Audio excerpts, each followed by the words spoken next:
Hello. Welcome to another exciting episode of Let's Talk About Myths, baby. This is the podcast where a giant nerd about mythology amongst many other things tells you stories of ancient Greek, and in this case Roman, myths. It's educational and it's entertaining. I'm the whole package, my friends. This is our third and final part of the story of Cupid and Psyche. My favorite myth of all time, that which resides in my heart forever. I hope you're all enjoying some nice fall weather and ideally not having to deal with the many terrifying natural disasters currently befalling our beautiful planet. Or I guess spring weather for Australia? Is that right? Anyway, today's podcast is a day late because this weekend was Canadian Thanksgiving and I was tired and didn't write or record it on time. Such is life.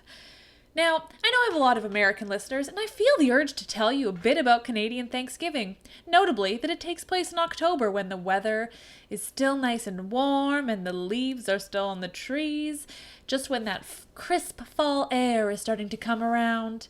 It's really quite lovely, and sometimes I feel a bit sad that the other Thanksgiving is all the way in November. Isn't it too close to the winter holidays? Isn't it too cold? Don't they just blend into one another?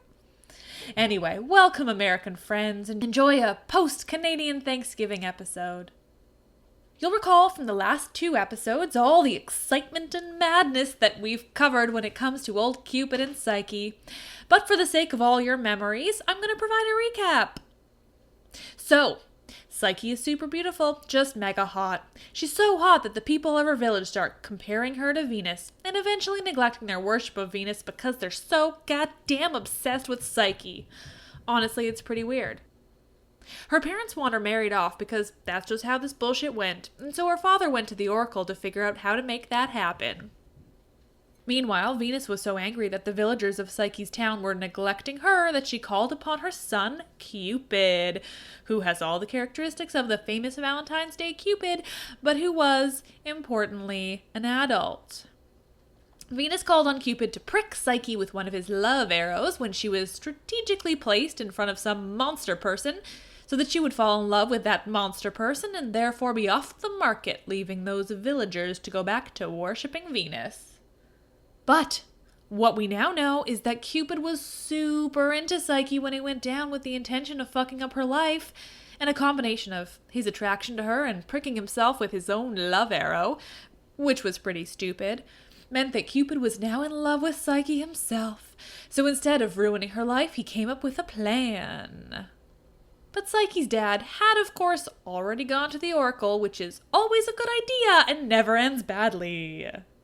The oracle gave some prophecy, and Psyche ended up abandoned on a mountain for a crazy monster to get her. But instead, she was whisked away to a palace that Cupid had set up, and they got married, and eventually she got pregnant. Except Psyche didn't know who he was. She knew she was being visited by a mystery husband every night whose face she couldn't see, but she didn't know who he was. Her sisters ended up visiting, and they're bitches, and tried to convince her to kill Cupid in the night. But instead, she found out who he was and accidentally burned him with hot oil and made him mad, and he left her and he went up to Mount Olympus to hide away with what was apparently a super dangerous burn. Psyche got revenge on her sisters and eventually went to see Venus to see what she could do about fixing the goddamn mess she was in. Venus gets real worked up, says some nasty stuff, and then threatens the life of the baby holed up in Psyche's womb. Not great. And we're caught up. Phew. This is episode 12. Ancient Cinderella, but with less singing and more violence. Cupid and Psyche, part 3. So here we are. Psyche is on Venus's territory, and Venus is not psyched. We hear that Cupid is in the same place, too, but they haven't seen each other yet. He is, of course, still deathly ill from his oil burn, which, I'll say again, sounds pretty benign, but what can you do? Maybe gods are immortal until they're burned with a little hot oil, and then everything goes to shit and it's all over. So, as further punishment for Psyche for, generally just being beautiful, but also for injuring Cupid, Venus grabs a whole slew of produce, whichever. She grabs hundreds of seeds and chickpeas and lentils and beans and basically all forms of tiny vegetables and legumes, and she throws them all together in a bag and shakes it around like a giant pliable maraca. Venus then tells Psyche that she must take all these little pieces and sort them out again into their various types. Totally normal and not at all insane and super bizarre punishment. Then Venus leaves to attend a wedding, as you do. Psyche, though, just stares at this bag of veggies and legumes and is basically just like, what the fuck is wrong with you, lady? But it turns out Psyche's got friends. She's basically ancient Cinder-fucking-rella. A nearby ant, yes, the bug, notices her plight and takes pity on her. Plus, we're told he's a fan of Cupid. Cupid's got a number of fans, as it seems. Little ant dude calls together all his hundreds of ant pals and they take to the task. They sort everything into neat piles and then they peace out. Easy peasy. What were you worried about, Psyche? Of course, later that night, Venus shows up. She's just been at a wedding, so she's totally wasted, and she sees that the task is done. Immediately, she knows it wasn't Psyche who did it, but instead of thinking maybe it was hundreds of tiny insects, she assumes Cupid had come along and magically helped Psyche. So she chooses to blame her injured son instead of bugs.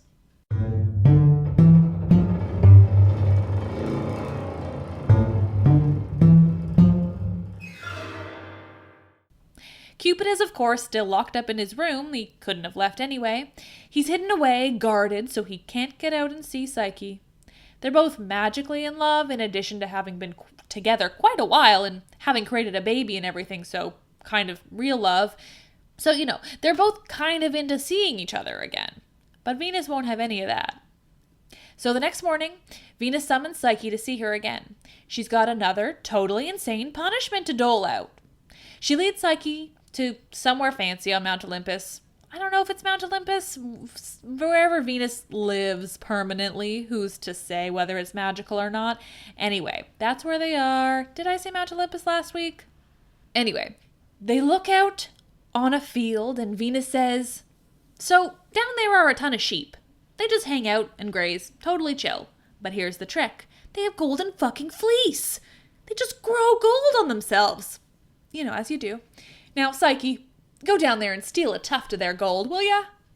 Now, if you've heard of a myth specific to golden fleece, this is not it. That's Jason. These are probably the same sheep. I don't know. All I'm saying is this isn't the myth you're looking for. Psyche agrees, but not because she wanted to complete this task. No, she just thinks it would be a good way to kill herself and end it all. But what did we learn last time? It's super hard to kill yourself when you have personified or anthropomorphized beings there to stop you. See, in this case, a reed, like the plant that's in the nearby river, stops Psyche from killing herself. On top of that, that reed also tells Psyche that she doesn't want to try to get the tuft of gold from the sheep now. No, they're in a bad mood because it's hot and they're cranky and they'll def kill you if you try now. The reed tells Psyche to wait until the sheep have calmed down and hide in a tree and then shake the branches of that tree and she'll find all the tufts of gold she needs. So Psyche does, and she brings the gold back to Venus, who is, once again, not super thrilled that this punishment didn't either drive Psyche crazy or straight up kill her. Venus has goals, if you haven't caught on. We're told, quote, the goddess scrunched up her eyebrows and said with a bitter smile, you two don't fool me. That degenerate did this for you as well. So once again, she blames her son. I think Venus is kind of losing it, honestly. Didn't this start because she loved her son so damn much? Now it seems like she's just blaming him for everything, even though she's the one who said he's near death. It just doesn't make any sense, Venus.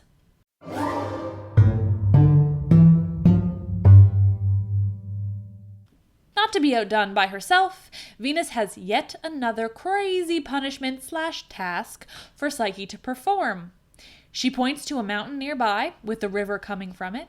That river being, the river Styx, the famous river of the underworld. She tells Psyche to go get some water from that river and return with it.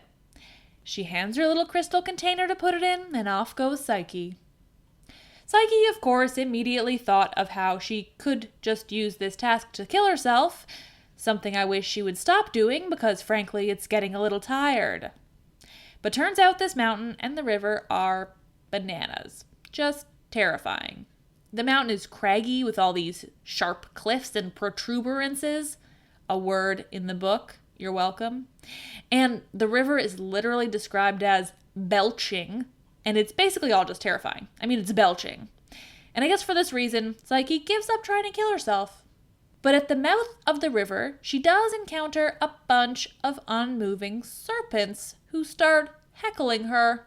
That's right, they're like in the mountain, but also scary, so I guess they can do damage. They're not totally unmoving. Anyway, they say, quote, "Get out! What do you think you're doing? Hey! What are you up to? You'd better watch it. Beat it. This is as much as your life is worth." That last one seems a little over the top to me, but what do I know? Psyche's a bit overwhelmed by this, and she is basically just useless in fear. She's kind of just standing there. I mean, one of them did tell her that this is as much as her life is worth. That's a low blow. But then, old Jupiter decides to jump in, and yes, I did write Zeus there and have to correct it mid-sentence. There's my cat. His name's Lupin, by the way. Anyway, Jupiter comes down in his eagle form, something he sometimes does for a purpose other than to rape, which is nice of him. And he kind of heckles Psyche first, bugging her for not being great at this whole thing. He tells her that actually everyone is so afraid of this water that even the gods wouldn't dare to try to steal any of it. Then he grabs the jar from her, and he gets past the weird serpent guys with the judgmental tones, and he steals some of the water. And then, in a weird lie, he tells Psyche that he was there on order of Venus. Psyche brings it back to Venus, and in another surprise turn of events, Venus is not thrilled that Psyche succeeded. She says she has yet another task for Psyche to perform.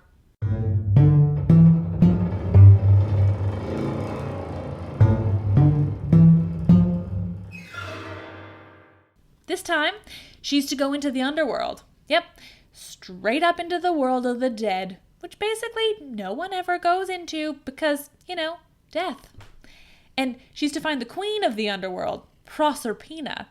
You know her as Persephone in the Greek. And she's to ask Proserpina for some of her loveliness, because Venus wants it. Venus says to ask for some of the loveliness because Venus needs it, having run out caring for her sick son. Bullshit.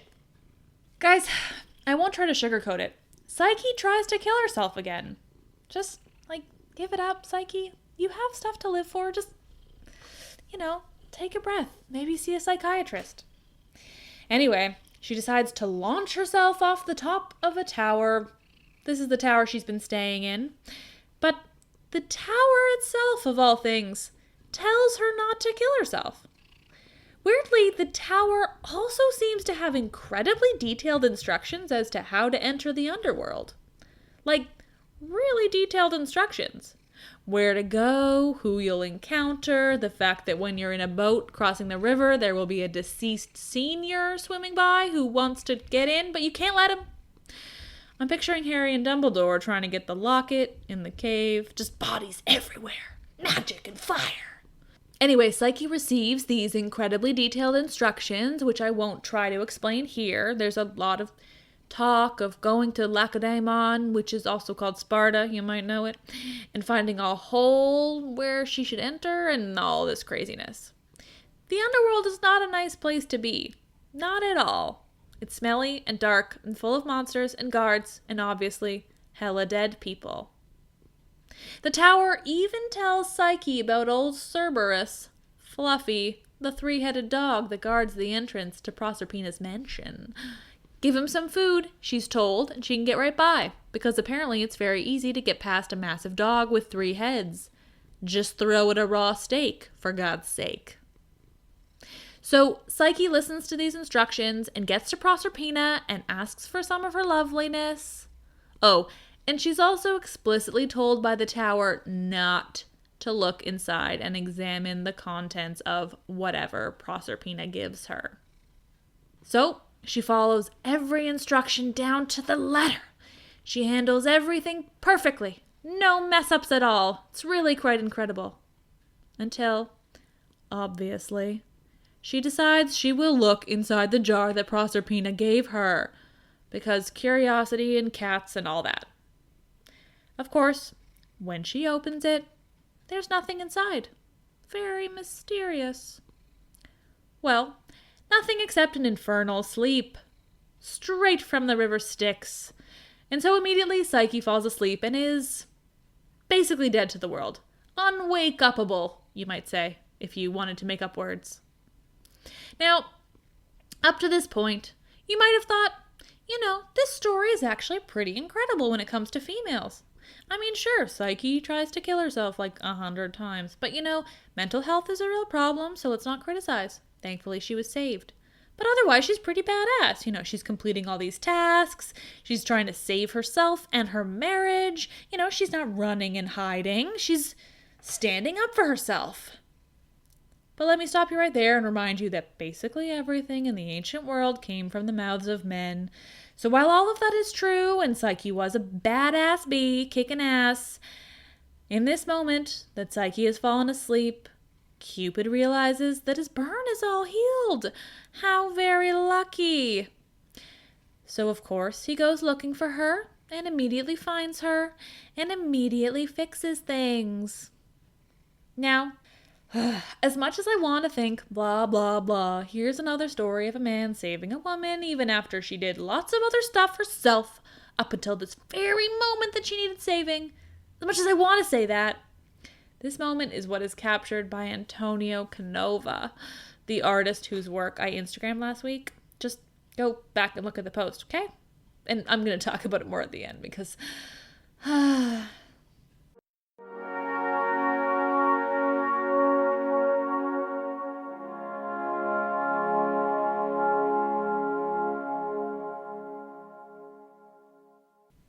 In this moment, Cupid finds Psyche and he wipes the sleep off her and back into the container, and he tells her to finish her task and deliver it to his mother. He's got some things to handle. Cupid heads straight up to Mount Olympus and he goes to talk to our friend Jupiter, Zeus, all-powerful dipshit. Jupiter, in his defense, has a pretty fun speech to give to Cupid. Cupid, of course, asks Jupiter to intervene to stop Venus from causing Psyche so much grief and to just let them be married. In this translation, you know the one, he calls Cupid Sonny Boss and accuses him of all sorts of exciting things, including, quote, "In violation of public order, you have contrived disgusting adulteries, damaging my standing and reputation. My countenance should remain cloudless and above it all, but you have given it the low forms of wild animals and birds and chattel of the herds." So essentially he's blaming Cupid for all the times he's been a super creepy asshole. Then he has Mercury call a meeting of all the gods and goddesses. They convene to discuss the trouble that is Cupid. Quote, "We've had enough scandal with these daily stories of his adulteries, seductions, corruptions, etc. We must eliminate any opportunity for more and bind his boyish friskiness with the hobbles of matrimony." Poetic, wouldn't you say? Then Jupiter turns to Venus and he tells her she can cool it, that her family reputation is intact, it's all good. Then he tells Mercury to go get Psyche. Mercury brings Psyche up to Mount Olympus, and Jupiter tells her to drink the ambrosia, the drink of the gods that I haven't really covered yet, but is a thing. He tells her to drink, and in drinking, become immortal, a goddess. She does, and then a wedding is held for them on Mount Olympus, all very decadent and exciting. It's attended by everyone, and there's lots of details of the contributions by some of the minor deities. But one I feel must be shared is that the hours, quote, "empurpled everything with roses and flowers." That's right, empurpled, as in made purple. Purple! I guess I should say that purple was like the royal color in ancient Rome, but still, empurpled. God, I love it.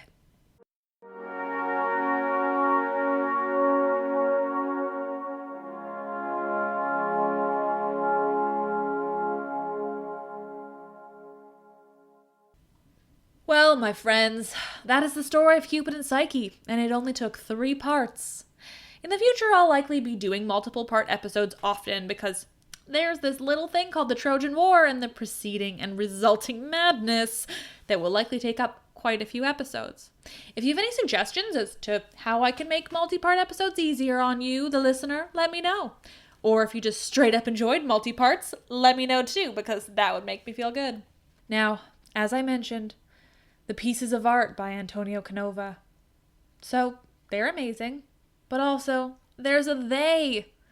Now, I'm just going to go ahead and talk about this as they relate to my own life because I'm just that into myself. I first went to the Louvre when I was like 16, and I don't know if I'd seen the piece before in pictures. I think I had, but anyway, I see his most famous piece, Amor y Psyche, the perfect marble and the stunning features. It's incredible. It's stunning. It makes my heart leap, even now. I've been obsessed with it ever since. I went to Rome when I was like 20, and there I bought a tiny figurine version.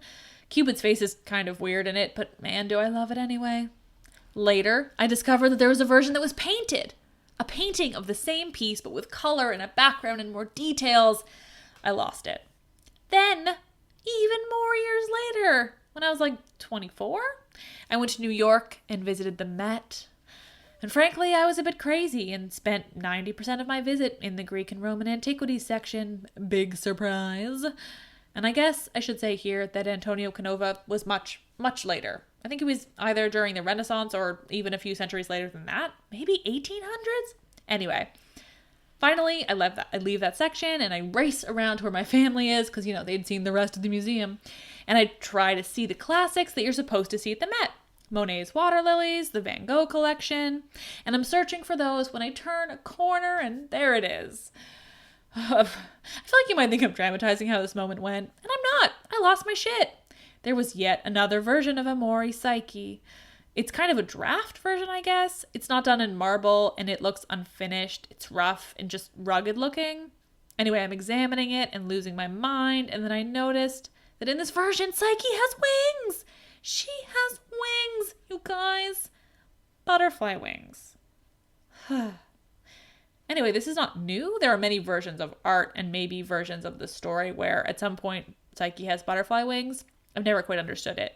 There's even a very famous painting of 2 cherubs, little chubby babies, one with Cupid wings and one with butterfly wings. And it's baby Cupid and Psyche, and it's adorable. But anyway, the surprise for me was, one, that a draft version of this statue existed at all, because it was truly my favorite thing for like a straight decade, and I never knew there was all these other versions. Can't speak, I'm too excited. Anyway, it was a big deal, and I was like, holy fuck, she has wings, and I'm like looking around, and I didn't notice them, and then there they were. It's all good, I'm fine. Anyway, to close off this rant, this story gets a bonus recommendation, because old C.S. Lewis of Narnia fame actually wrote a novel retelling the story of Cupid and Psyche. It's in a different world and everyone has different names, and those names are kind of weird, but otherwise it's basically exact, and it's really fascinating and good. It's super not like Narnia at all. It's called Till We Have Faces, and I nearly lost my mind when I learned it existed. As usual, I'd be eternally grateful for reviews and ratings on iTunes or wherever you listen to the podcast, but iTunes is the easiest for those things. And I'd love if you would like the podcast on Facebook because it makes me feel validated. Everything is, of course, Myths Baby. Look that up. You'll find me. It's a thing. Also, I've created a Patreon account for the podcast in case any of you brilliant and beautiful listeners happen to be like super duper rich and want to throw money at me. Or in case any of you are not rich at all like myself, but still feel like contributing and helping me create more of the podcast. I'm planning to do exclusive things for Patreon, and no, I do not yet know what those things will be. But in the meantime, it still exists and is open to new patrons. Surprise, surprise, my Patreon is Myths Baby. I'll post a link on Facebook too. Thank you all so much for listening. It's a real thrill. I'm Liv, and I absolutely love this shit.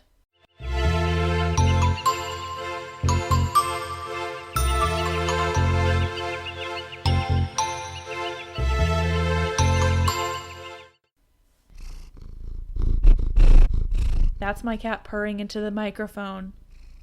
I kid you not. It's that loud.